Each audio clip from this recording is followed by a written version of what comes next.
قربان چاہیے سیدہ خاتون جنت رضی اللہ تعالیٰ عنہ کی سوچ پر کہ جب یہ نکاح جیسے پاکیزہ بندھن نے بندھی تب بھی اپنی قبر کو یاد کرنے لگیں، اور ان کا کیسا خوف خدا تھا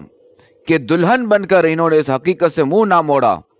کہ آج اگرچہ انہیں دلہن بنا کر ان کے دامن کو خوشیوں سے بھر دیا گیا ہے، مگر کل ان کا بھی جنازہ بھی تو اٹھایا جانے والا ہے، کہ یہی دنیا کی حقیقت ہے کہ ایک طرف خوشی کے شادیانے بج رہے ہوتے ہیں تو دوسری طرف کسی کی میت پر آہو فغاں کا شور ہوتا ہے۔ کسی نے سچ کہا کہ نصیب میں صبح گلشن میں گلوں سے کھیلتی ہوگی، کسی کی آخری ہچکی کسی کی دل لگی ہوگی۔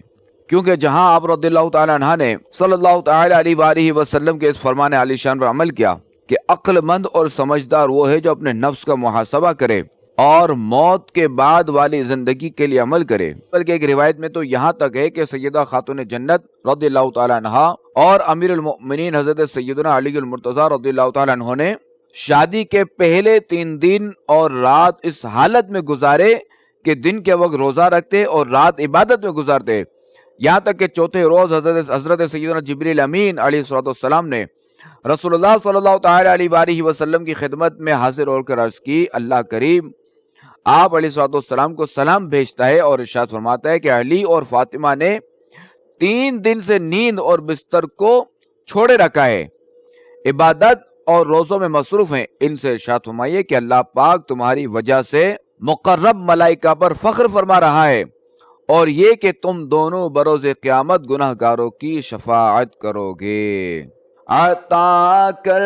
عافیت تو نزع قبر و حشر میں یا رب،